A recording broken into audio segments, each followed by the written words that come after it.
Good afternoon everyone. आज आपका जो सेकेंड पार्ट था इन्नेट इम्यूनिटी के बाद का एक्वायर्ड इम्यूनिटी के बारे में पढ़ेंगे अपन।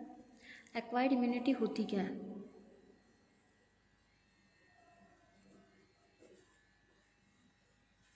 एक्वायर्ड इम्यूनिटी का अर्थ होता है कि जो हमें बर्थ से नहीं मिल करके जो हमें बाहर से किसी सब्सटेंस के द्वारा मिलती है। जस्ट लाइक ये जैसे हम ये वैक्सीन्स वगैरह लेते हैं, जैसे हमने पोलियो की ड्रॉप पी है, तो वो क्या है? एक्वायर्ड इम्यूनिटी, कि जो हमें पोलियो की डिजीज़ के लिए बाहर से मिल रही है।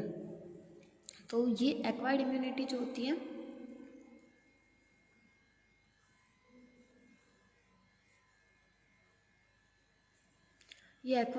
जो होती है वो हमें किसी भी बाहरी सब्सटेंस से लेनी पड़ती है।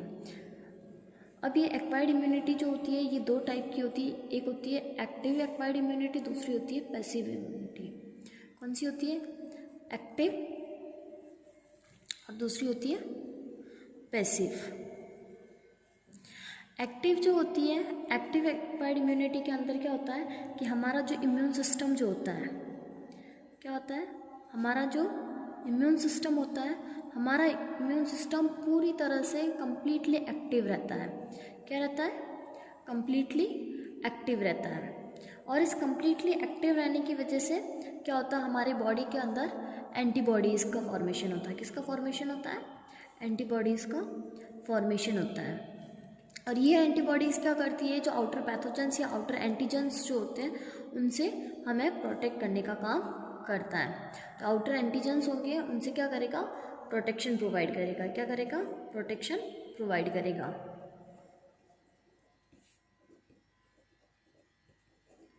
तो एक्वायर्ड इम्यूनिटी दो टाइप की होती है। एक होता है एक्टिव, दूसरा होता है passive.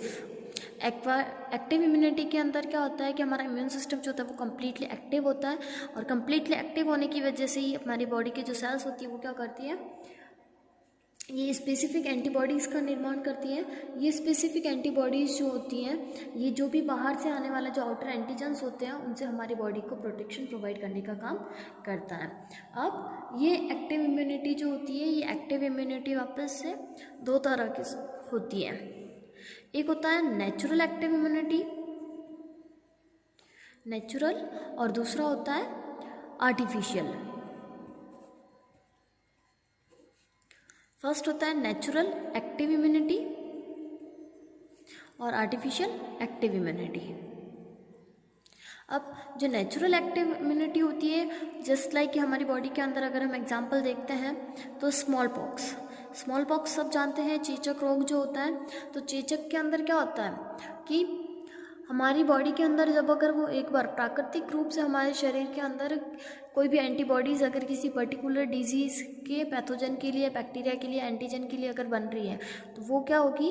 Active immunity, natural active immunity कहलाएगी। कि जैसे स्मॉल पॉक्स होता है, तो स्मॉल पॉक्स अगर एक बार हो जाता है तो उसके बाद में हमारे शरीर की जो कोशिकाएँ होती हैं वो इसे हमेशा के लिए एंटीबॉडीज़ बना के रखती है। जब भी नेक्स्ट टाइम पे स्मॉल पॉक्स के जो वायरस होता है वो जब हमारी बॉडी में एंटर करता है तो उससे क्या होता है कि नेक्स्ट टाइम पे जो पहले से एंटीबॉडीज़ बनी हुई है वो उसको इजीली आइडेंटिफाई करके उसको नष्ट कर देती हैं। तो ये एग्जांपल है नेचुरल एक्टिव इम्यूनिटी का, स्मॉल पॉक्स। दूसरा, अगर हम आर्टिफिशियल एक्टिव इम्यूनिटी की बात करते हैं तो इसके अंदर हम क्या कर रहे हैं? बाहर से एंटीबॉडीज़ ले रहे हैं। क्या कर रहे हैं? बाहर से एंटीबॉडीज़ ले रहे हैं। और कहाँ ले रहे हैं? हमारे शरीर के अंदर। बाहर से जब हम एंटीबॉडीज़ ले रहे हैं हमारे शरीर के अंदर, तो इसके अंदर क्या होता है? बाहर से एंटीबॉडीज़, अब बाहर से हम एंटीबॉडीज़ ले रहे हैं तो वो बाहर से एंटीबॉडीज़ हमें किससे मिलेगी? या तो लाइव या फिर डेड बैक्टीरिया जो होते हैं, लाइव या डेड बैक्टीरिया जो होते हैं उनसे क्या किया जाता है? इनका यूज़ करके इससे वैक्सीन्स बनाए जाते हैं। क्या बनाए जाते हैं? वैक्सीन। इससे वैक्सीन बनाए जाते हैं, और इसी वैक्सीन की वजह से क्या होता है कि ये हमारे बॉडी के अंदर जब हम एंटर करवाते हैं, जस्ट लाइक कि डिफ्थीरिया के लिए हो गया BCG का टीका जो वगैरह जो हो गया, बैसिलस कालमेट वेरिन वाला जो टीका जो हो गया, इसके अलावा टिटनेस के लिए हो गया वगैरह। तो इनके अंदर या तो हम लाइव बैक्टीरिया को यूज़ करेंगे, उनसे अपन वैक्सीन बनाएंगे, या फिर अपन क्या करेंगे, जो डेड बैक्टीरिया हो चुके होते हैं, जो हमारे शरीर के लिए हानिकारक नहीं होते, जो हमारे शरीर के अंदर वो होते तो डेड है लेकिन फिर भी बाहर से आने वाले एंटीजन को पहचान करके उनको नष्ट करने की क्षमता रखते हैं। तो उनसे क्या किया जाता है, वैक्सीन्स बनाई जाती है, और ये वैक्सीन्स क्या होती है, हमारे बॉडी के अंदर एंटर करवाई जाती है। तो ये आर्टिफिशियल एक्टिव इम्यूनिटी कहलाती है। दूसरी आती है पैसिव। पैसिव इम्यूनिटी के अंदर क्या किया जाता है,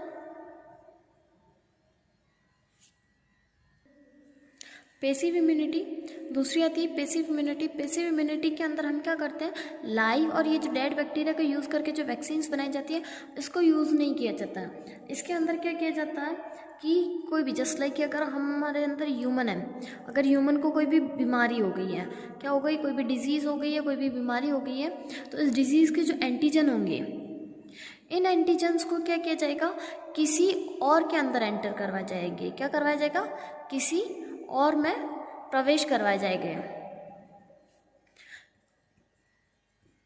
जिसके अंदर ये एंटीजन्स डिजीज़ कॉज करने का काम नहीं करते हैं। ये एंटीजन केवल और केवल ह्यूमंस में डिजीज़ कॉज कर रहे हैं, लेकिन अगर इन्हीं एंटीजन को अगर किसी और एनिमल के अंदर या किसी और इसके सिमिलर अगर ऑर्गेनिज्म के अंदर जब अपन एंटर करवाएंगे तो वो क्या करेगा, उस ऑर्गेनिज्म के अंदर ये डिजीज़ कॉज नहीं करेंगे।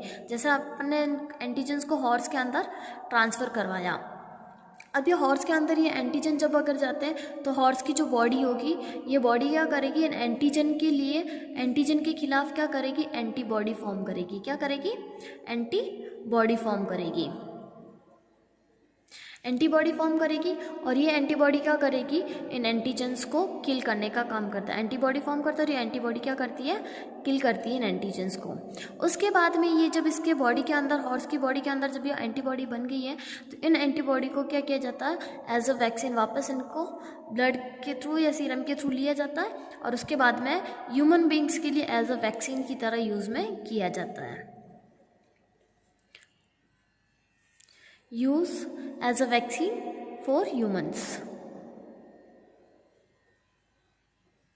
ह्यूमंस के लिए क्या किया जाता है, इसको एज अ वैक्सीन के रूप में यूज़ किया जाता है। वापस कि पैसिव इम्यूनिटी के अंदर अपन लाइव और डेड बैक्टीरिया को यूज़ नहीं करके क्या कर रहे हैं कि किसी भी ऑर्गेनिज्म के अंदर, चाहे वो ह्यूमन की स्पीशीज़ हो, कोई सी भी स्पीशीज़ हो, किसी भी ऑर्गेनिज्म के अंदर अगर वो डिजीज़ हो रही है तो उस डिजीज़ के जो एंटीजन्स होते हैं उन एंटीजन्स को लेकर के उसके सिमिलर किसी और ऑर्गेनिज्म में ट्रांसफ़र करवाया जाता है, और उसके सिमिलर किसी और ऑर्गेनिज्म में ट्रांसफ़र करवाने के बाद में जब उस ऑर्गेनिज्म की बॉडी के अंदर उस एंटीजन के खिलाफ अगर वो एंटीबॉडी फॉर्म करता है और उसके बाद में उस एंटीजन को किल करता है, तो उस एंटीबॉडी का यूज़ अपन एज अ वैक्सीन के लिए करते हैं। किसके लिए यूज़ करते हैं, जिसको ये डिजीज़ हुई थी। एग्जाम्पल अपन जैसे पोलियो की वगैरह अगर देखते हैं तो पोलियो वगैरह जो होते हैं वो इसके लिए भी आते हैं। इसके अलावा जैसे हिपेटाइटिस वगैरह जो होते हैं, अगर इसका कॉमन एग्जांपल अपन देखते हैं तो हिपेटाइटिस की जो डिजीज़ होती है, जो कि बहुत ही खतरनाक बीमारी होती है, इस हिपेटाइटिस की डिजीज़ के लिए क्या कर सकते हैं अपन, ये वैक्सीन्स जो होते हैं जो अपन ने पैसिव इम्यूनिटी के द्वारा बनाई हैं उसको यूज़ में ले सकते हैं। टिटनेस जो रोग होता है, टिटेनस जो रोग होता है उसके लिए भी अपन क्या कर सकते हैं, इन पैसिव इम्यूनिटी का यूज़ कर सकते हैं। तो ये तो था आपका एक्वायर्ड इम्यूनिटी। अब एक्वायर्ड इम्यूनिटी के बाद में एक चीज़ और आती है कि दो तरह की और है ना, ये एक्वायर्ड इम्यूनिटी जो होती है जिसके अंदर जो एक्टिव इम्यूनिटी है, जो अपन ने पहले एक्टिव इम्यूनिटी पढ़ी थी, ये एक्टिव इम्यूनिटी वापस से दो तरह से फॉर्म होती है। एक होती है सेल मीडिएटेड इम्यूनिटी जिसको कोशिका माध्यित इम्यूनिटी कहते हैं, और दूसरी होती है सहवनी इम्यूनिटी, सॉरी ह्यूमोरल इम्यूनिटी जिसको AMI बोलते हैं, एंटीबॉडी मीडिएटेड इम्यूनिटी। तो अगर अपन एक्टिव इम्यूनिटी की बात करते हैं, एक्टिव एक्वायर्ड इम्यूनिटी,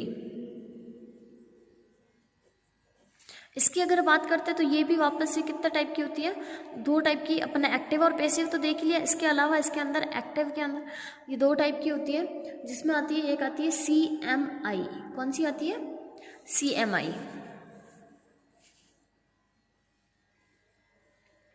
दूसरी आती है अपनी AMI। पहली आती है अपनी CMI और दूसरी आती है अपनी AMI।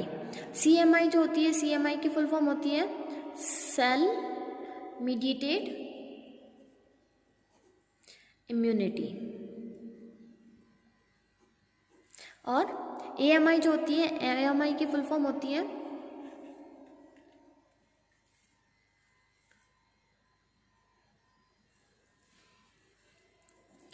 एंटीबॉडी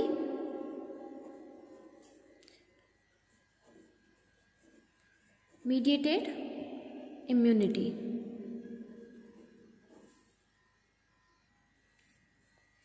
अपन बात कर रहे थे active acquired immunity. Active acquired immunity जो होती है वो दो प्रकार की होती है, CMI और AMI। CMI को अपन क्या बोलते हैं, सेल मीडिएटेड इम्यूनिटी, कोशिका माध्यित प्रतिरक्षा, और AMI जो होता है उसको एंटीबॉडी मीडिएटेड इम्यूनिटी कहा जाता है, प्रतिरक्षी माध्यित प्रतिरक्षा। अब सबसे पहले अपन सेल मीडिएटेड इम्यूनिटी की बात करते हैं। तो सेल मीडिएटेड इम्यूनिटी जो होती है, कोशिका माध्यित प्रतिरक्षा, ये क्या होता है, इसके अंदर कि कोशिका जो होती है वो डायरेक्ट एंटीबॉडीज़ का निर्माण नहीं करती है, लेकिन ये अगर इसको किसी से इंड्यूस किया जाता है, इंड्यूस करना मतलब अगर इसको किसी से प्रेरणा अगर मिलती है तो ये खुद अपनी और बहुत सारी कोशिकाएं बनाती है, अपने जैसे क्लोन्स बनाती है, और अपने जैसे क्लोन्स बना करके ये क्या करती है, हमारी बॉडी को एंटीबॉडीज़ प्रोवाइड करने का काम करती हैं। जैसे कि अगर अपन बात करते हैं तो हर एक प्रकार की एंटीबॉडीज़ जो अपने को मिल रही हैं वो किसी न किसी पर्टिकुलर कोशिकाओं से मिलती है। ये कोशिकाएं जो होती है, तो सेल मीडिएटेड इम्यूनिटी के अंदर जो कोशिकाएं काम में आती है, या जो कोशिकाएं क्लोन बना करके जो इम्यूनिटी प्रोवाइड करती हैं, वो कौन सी कोशिकाएं होती है, टी लिम्फोसाइट कोशिकाएं होती है। कौन सी कोशिकाएं होती है, टी लिम्फोसाइट्स कोशिकाएं होती है। ये टी लिम्फोसाइट्स कोशिकाएं जो होती हैं, इनका निर्माण थाइमस के अंदर होता है। और थाइमस कहाँ स्थित होता है, थाइमस जो स्थित होता है वो हमारे शरीर में जो चेस्ट होती है, चेस्ट के सेंटर में यह थाइमस ग्लैंड जो होती है वो सिचुएटेड होती है, और इसी थाइमस ग्रंथि के अंदर क्या होता है, इन टी लिम्फोसाइट्स का निर्माण होता है। ये टी लिम्फोसाइट्स डायरेक्ट किसी भी तरह का ना तो अपना खुद का क्लोन बना सकती है और ना ही ये एंटीबॉडीज़ बना सकती हैं। तो ये क्या होती है, बीटा कोशिकाएं जो होती है, लिम्फोसाइट्स अपन पढ़ते हैं, लिम्फोसाइट्स दो तरह की होती है, एक बी लिम्फोसाइट्स, दूसरी टी लिम्फोसाइट्स। तो ये जो बी लिम्फोसाइट्स होती हैं, ये बी लिम्फोसाइट्स क्या करती है, इन टी लिम्फोसाइट्स को प्रेरित करती है। क्या करती है, प्रेरित करती है। और जब ये टी लिम्फोसाइट्स बी लिम्फोसाइट्स से प्रेरित होती है तो उसके बाद में टी लिम्फोसाइट्स एंटीबॉडीज़ का निर्माण ना करके अपने जैसे ही और बहुत सारी क्लोन कोशिकाएं जो होती हैं, जैसे क्लोन बनाते हैं ना, जैसे भेड़ का क्लोन जो होता है कि जो हूबहू अपने समान होता है, तो उसी तरह के ये क्लोन कोशिकाएं बनाती हैं। और ये क्लोन कोशिकाएं जो होती है, क्लोनल टी सेल जो होती हैं, वो क्या करती हैं, अपने बॉडी को एंटीबॉडीज़ प्रोवाइड करने का काम करती हैं। तो ये तो था CMI, सेल मीडिएटेड इम्यूनिटी, मतलब कोशिकाओं के द्वारा जब शरीर को प्रतिरक्षा मिल रही है तो वो सेल मीडिएटेड इम्यूनिटी या कोशिका माध्यित प्रतिरक्षा कहलाएगा। वहीं अगर अपन अब बात करते हैं कि एंटीबॉडी मीडिएटेड इम्यूनिटी, इस एंटीबॉडी मीडिएटेड इम्यूनिटी को एक और नाम से जाना जाता है जिसको बोला जाता है ह्यूमोरल इम्यूनिटी। ह्यूमोरल को हिंदी में बोलते हैं संचारी माध्यित प्रतिरक्षा। संचारी मतलब जो तरल के द्वारा, किसी भी लिक्विड के द्वारा अगर जब अपन को मिलता है तो उसको अपन क्या बोलते हैं, ह्यूमोरल को हिंदी में बोलते हैं संचारी। क्या बोलेंगे, संचारी मतलब ये किसी तरल के द्वारा संचारित होता है। जैसे अपने बॉडी के अंदर लिक्विड वगैरह होते हैं, ब्लड वगैरह जो होते हैं, ये लिम्फोसाइट्स वगैरह ये लिक्विड फॉर्म में पाई जाती है, तो इनके द्वारा जब अपनी बॉडी को एंटीबॉडीज़ मिल रही है तो वो क्या होती है, ह्यूमोरल एंटीबॉडीज़। इसके अंदर क्या होता है, डायरेक्ट सेल के द्वारा एंटीबॉडीज़ का निर्माण होता है, और ये एंटीबॉडीज़ अपनी बॉडी को प्रोटेक्शन प्रोवाइड करने का काम करती हैं। अब इसके अंदर जो सेल जो यूज़ में आती है वो आती है बी लिम्फोसाइट्स, और इन बी लिम्फोसाइट्स का फॉर्मेशन जो होता है वो बोन मैरो के अंदर होता है। बोन मैरो को हिंदी में अपन बोलते हैं अस्थि मज्जा। क्या बोलते हैं, अस्थि मज्जा। इन अस्थि मज्जा के द्वारा किसका निर्माण होता है, इन बी लिम्फोसाइट्स कोशिकाओं का निर्माण होता है। ये बी लिम्फोसाइट्स कोशिकाएं जो होती हैं ये क्या करती है, एक ग्रुप के अंदर या बहुत सारे नंबर के अंदर प्लाज्मा कोशिकाओं को प्रोड्यूस करती है। किसको प्रोड्यूस करेगी, ये प्लाज्मा कोशिकाओं को प्रोड्यूस करने का काम करती हैं। और ये प्लाज्मा कोशिका जब ग्रुप के अंदर, एक समूह के अंदर बहुत ज़्यादा नंबर के अंदर जब ये प्रोड्यूस होती है, तो उसके बाद में ये प्लाज्मा कोशिका एंटीबॉडी को प्रोड्यूस करने का काम करती है, प्रतिरक्षी को प्रोड्यूस करने का काम करती हैं। और उसके बाद में जब प्लाज्मा सेल से एंटीबॉडीज़ बन जाती हैं, तो उसके बाद में ये एंटीबॉडीज़ जो होती हैं, ये एंटीबॉडी सीधे ही किसी भी बॉडी के लिक्विड के अंदर ट्रांसफ़र करवाया जाता है। लिक्विड जस्ट लाइक कि ब्लड के अंदर है ना, इसको रिलीज़ किया जाता है। ये कोशिकाओं के द्वारा है ना, ऐसा नहीं है कि है ना कोशिका उसको एब्जॉर्ब करेगी और कोशिका खुद है ना उसको प्रोटेक्ट करेगी, या फैगोसाइटोसिस वाली ऐसी प्रोसेस होगी इसमें। इसके अंदर ये जो एंटीबॉडी होगी, इस एंटीबॉडी को किस में मिक्स कर दिया जाता है, किस में छोड़ दिया जाता है, ब्लड के अंदर। और ब्लड के अंदर जब इसको छोड़ दिया जाता है, तो उसके बाद में जब ब्लड का सर्कुलेशन होता है पूरी बॉडी के अंदर, तो इस एंटीबॉडी का भी सर्कुलेशन होता है, और ये क्या करता है, अपनी बॉडी को प्रोटेक्शन देने का काम करता है। तो इसे कहते हैं एंटीबॉडी मीडिएटेड इम्यूनिटी। मतलब एंटीबॉडी के द्वारा हमारे शरीर को जो प्रतिरक्षा जो मिल रही है, एंटीबॉडी हमारे शरीर में, पूरे शरीर के अंदर सर्कुलेट जो हो रहा है, और उसके द्वारा हमें जो इम्यूनिटी मिल रही है वो एंटीबॉडी मीडिएटेड इम्यूनिटी कहलाती है, प्रतिरक्षी माध्यित प्रतिरक्षा कहलाती है। और इसका दूसरा नाम ह्यूमोरल इम्यूनिटी। ह्यूमोरल इम्यूनिटी क्यों होता है, क्योंकि है ना इसको एंटीबॉडी का जो निर्माण होता है प्लाज्मा कोशिकाओं के द्वारा, इस एंटीबॉडी को सीधे ही किसी भी तरल के अंदर संचारित कर दिया जाता है, किसी भी तरल के अंदर छोड़ दिया जाता है, जिससे वो तरल के साथ साथ में पूरी बॉडी में सर्कुलेट हो जाता है। तो ये था आपका एक्वायर्ड इम्यूनिटी कंप्लीट हो गया। एक्वायर्ड इम्यूनिटी के साथ में CMI और AMI कंप्लीट। इसके आगे नेक्स्ट टॉपिक अपन पढ़ेंगे एंटीजेंस और एंटीबॉडीज़।